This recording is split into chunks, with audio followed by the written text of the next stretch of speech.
Bismillahirrahmanirrahim. Alhamdulillah, salatu wassalamu ala rasulillah wa ala alihi wa sahbihi wa man wala wa ba'd.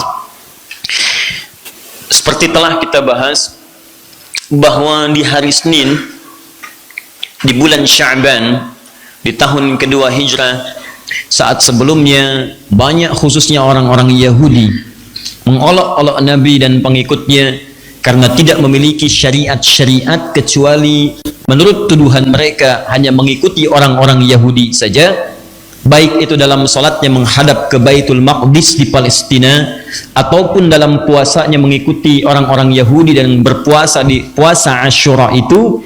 Maka Allah kemudian memberikan penjelasan dan menjawab semua tuduhan itu dan menurunkan ayat-ayat Al-Quran. Tentang salat diturunkan Quran surah kedua Al-Baqarah ayat 144 yang memerintahkan umat Islam pada saat itu untuk menghadap ke arah yang lebih mulia dibandingkan dengan Baitul Maqdis di Palestina. Baitul Maqdis mulia, tempat-tempat lain mulia, tapi ada satu tempat yang awal dibangunkan untuk manusia yang kemuliaannya melebihi tempat-tempat lainnya. Jika Anda datang ke sana, kata Allah, akan ada ketenangan, keamanan di dalam jiwa. Jika Anda hadir di sana, maka status Anda aman, dosa-dosa bisa diampuni, kemuliaan bisa didapatkan.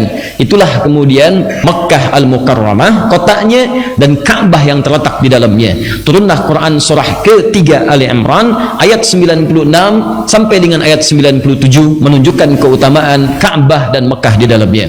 Terkait dengan olok-olok puasa itu, seperti pernah kita bahas, diturunkan pula kemudian di bulan Sya'ban di tahun kedua Hijrah di hari Senin, Quran surah kedua Al-Baqarah ayat 183. Kita sudah bahas ayat ini. Allah menyampaikan, ya ayyuhalladzina amanu, hei orang-orang yang telah menyatakan dirinya beriman kepada Allah, baik imannya mungkin kuat sehingga merasa dekat dengan Allah, atau imannya standar sehingga menengah saja hubungannya dengan Allah, atau imannya terasa lemah sehingga hubungannya pun jauh dari Allah. Salatnya jarang, puasa juga bahkan jarang, zakat bahkan tidak ditunaikan, ya, malas mendekat kepada Allah. Kata Allah, saya akan berikan kepada engkau informasi tentang kewajiban dalam ibadah yang kalau engkau tunaikan ibadah ini, maka semua akan diberikan kesempatan yang sama. Iman yang kuat akan semakin lebih kuat lagi, yang menengah semakin dekat dengan Allah, bahkan yang jauh lemah imannya akan didekatkan oleh Allah Subhanahu wa taala. Maka diberikan kesempatan yang sama, dipanggil dengan huruf ya, semua mencakup pada tiga kategori tadi.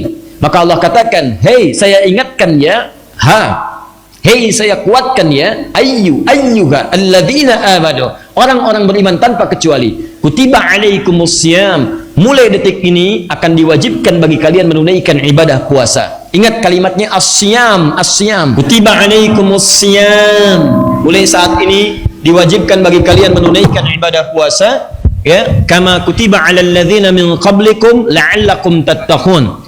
Ya, diwajibkan bagi kalian menunaikan ibadah puasa dengan ketentuan tertentu, aturan tertentu, punya keistimewaan yang tidak sama dengan waktu-waktu sebelumnya, punya kemuliaan yang tak terlukiskan. Orang-orang dulu pernah diberikan ibadah puasa, tapi yang ini istimewa. La'allakum tattaqun, kalau kalian sungguh-sungguh serius menjalani puasa ini, maka kalian berpotensi mendapatkan derajat takwa. Satu, dengan takwa itu kalian bisa bahagia. Wattaqullaha la'allakum tuflihun, Al-Baqarah 189. Dua, dengan takwa itu kalian mudah mendapatkan pengetahuan. Wattaqullaha yu'allimukumullah, Quran surah kedua ayat 282 di akhir ayatnya, wattaqullaha wa yu'allimukumullah. Tiga, dengan takwa itu hidup kalian akan dijamin mudah, rizki kalian akan berlimpah. Wa may yattaqillaha yaj'al lahu makhraja wa yarzuqhu min haitsu la yahtasib, Quran surah ke-65 di akhir ayat kedua di awal ayat ketiga. Bahkan dengan takwa itu saya jamin, kata Allah, kalian akan mendapatkan anugerah surga yang saya siapkan bahkan seluas langit dan bumi. Wasari'u ila maghfiratin min rabbikum wa jannatin 'arduha as-samawati wal ardu u'iddat lil muttaqin. Segera kalian berevaluasi diri, segera kalian merenungkan, kalian mesti punya cita-cita kalau pulang nanti ke akhirat kalian mendapatkan tempat di surga. Kata Allah, saya siapkan satu tempat di surga seluas langit dan bumi. Surganya untuk orang-orang takwa saja. Jadi ketika Allah meminta kita menunaikan puasa supaya serius ditunaikan untuk mendapatkan derajat takwa, tujuan utamanya bukan sekedar takwanya, tapi dengan takwa itu akan mengantarkan pada kemudahan hidup, kenyamanan hidup, rizki yang melimpah, bahagia, bahkan penambahan pengetahuan, dan puncaknya surga yang kita dambakan itu. Lalu orang-orang mulai bertanya, ya Rasulullah, kalau kami mesti mulai nanti puasanya, yang diwajibkan itu berapa lama puasanya? Berapa lama kami tunaikan? Apakah sama seperti puasa Asyura 1 hari? Ataukah sama seperti puasa-puasa yang lainnya? Bagaimana kami kemudian mendapatkan keterangan tentang itu?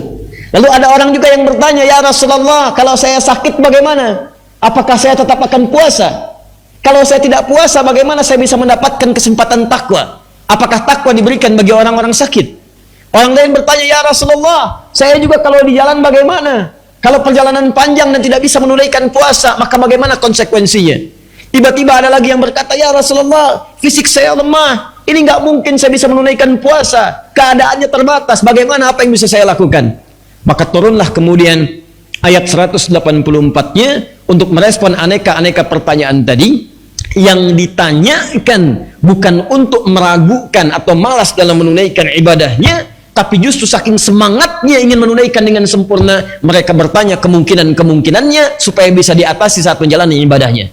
Jadi motif sahabat itu kalau bertanya, ingin menunaikan ibadahnya secara sempurna, bukan ingin nawar. Itu masalahnya. Jam berapa maghrib? Maghrib akan dimulai jam 6 lewat 2 menit adzannya. Iqamatnya jam berapa? Jam 6 lewat 10 menit. Isya'nya jam berapa? Jam 7 malam lewat 19. Bisa nggak kalau salat maghribnya jam 7 sekalian dekat ke Isya? Jadi pertanyaan-pertanyaan orang sekarang itu kualitasnya beda dengan orang dulu. Orang dulu itu menanyakan kemungkinan-kemungkinan dalam ibadah supaya mereka bisa menunaikan secara sempurna. Saking pengennya sempurna, nanya dulu. Kalau kami begini bagaimana? Kalau ini seperti ini bagaimana? Ini tipikalnya bukan nanya buat nawar. Nanya komat supaya ngejar waktunya mendekat ke komat. Jumat tiba besok, yang ditanya adzan jam berapa? Jam berapa khatib naik ke atas mimbar? Adzan keduanya jam berapa? Belum datang dan nanya adzan kedua. Kenapa? Karena memetakan. Memang sih khutbahnya dimulai nanti adzannya jam 12 lewat 2. Cuman biasanya khatib naik itu jam 12 lewat 15, jam 12.10 baru datang ke masjid. Dulu orang nanya waktu sholat itu supaya memetakan setengah jam sebelumnya datang ke masjid. Siap-siap dulu. Ini orang sekarang agak beda, mengamati keadaan. Siapa khatibnya nih? Ustadz Fulan, tenang aja, khutbahnya panjang, setengah jam. Ntar 20 menit sebelum masuk dia, khutbah kedua, baru datang. Ini jadi persoalan itu demikian. Apa masalah utamanya? Karena tidak mendapatkan motivasi. Dan tidak menilai ibadah sebagai sebuah prioritas dalam kehidupan. Dan yang paling fatal, tidak mempelajari dulu apa manfaat ibadah itu dalam kehidupan akhirat dan dunia yang dia jalani. Kalau yakin dengan semua itu, semangat kita menjalaninya. Coba teman-teman setiap Jumatan itu, lihat ayatnya. Kadang-kadang orang cuma melihat di ayat yang ke-9-nya surah ke-62 itu. Coba cek surah Al-Jumu'ah, paling kiri sebelah atas ayat 9 sampai dengan 11-nya. Orang melihat surah Al-Jumu'ah cuma ayat 9-nya aja, 10 dengan 11 gak dibaca. Silahkan cek. Teman-teman, buka Quran surah ke-62 ayat 9 sampai 11. Ini agak sedikit saja saya sampaikan. Ya ayyuhalladzina amanu idza nudiya lis-salati min yaumil jumu'ati fas'au ila dzikrillah. Awas, lihat baik-baik kalimatnya. Hai orang-orang beriman, jika telah diseru Anda, idza itu kalau dengan fi'il madhi past tense maka bentuknya mudhari. Hati-hati. Kalau ada kata idza bentuknya past tense fi'il madhi, ya, itu maknanya mudhari, present atau future, akan. Contoh, idza jaa nasrullahi wal fath. Kata Allah, jika nanti tiba pertolongan Allah, yang dengan pertolongan itu kota Mekah akan ditaklukkan. Saat surat itu turun, surat An-Nasr, Mekahnya belum takluk. Baru turun, nanti akan ditaklukkan. Kapan? Nanti. Kalimatnya idza, setelah idza past tense, maknanya present. Ya, nanti future. Bisa nanti mudhari dalam bahasa Arab. Sama idza nudiya lis-shalah. Hai orang-orang beriman, jangan diartikan kalau salat sudah diseru, bukan. Kalau nanti waktu Jumat sudah diketahui akan tiba, kamu siap-siap. Di cara menerjemahkannya bukan azan baru siap-siap. Ada yang menerjemahkan kalau sudah diseru salat Jumat, siap-siap. Jadi cara menerjemahkannya keliru. Dia dengar azan dulu, begitu azan baru siap-siap. Ayat ini akan mengatakan kalau kamu sudah tahu Jumat nanti jam berapa, waktunya kapan, siap-siap. Mandi dulu, cari baju yang bagus, ya cari wewangian yang dibenarkan, siapkan waktunya. Apa yang penting di situ? Ayat rahasianya ayat 10 dan 11-nya.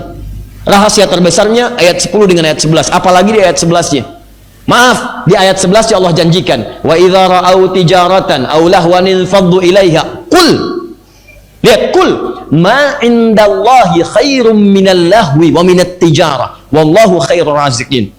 Kalau ada orang-orang yang masih mengabaikan Jumat, gak mau Jumatan, masih sibuk dengan pekerjaan, ada yang cari dunia, ada yang dagang, ada yang main-main, ada yang mengerjakan apapun, kata Allah, katakan pada mereka, kalau mereka mau memprioritaskan Jumat, saya telah siapkan, saya ganti semua apa yang mereka anggap rugi, saya siapkan yang terbaik untuk mereka, bahkan rizki yang tidak mereka ketahui. Kata Allah, apakah mereka mengerti? Kan saya yang punya rizki, saya atur bagi mereka. Sama persis dengan Ramadan. Ketika orang bertanya, kapan puasanya? Kenapa begini? Bagaimana kalau saya sakit? Tujuannya adalah demi meraih keutamaan Ramadan, bukan meninggalkan amalan yang telah disiapkan itu. Ini penting saya sampaikan di awal, karena ada orang yang baru tahu Ramadan datang besok, udah nanya, kapan selesainya?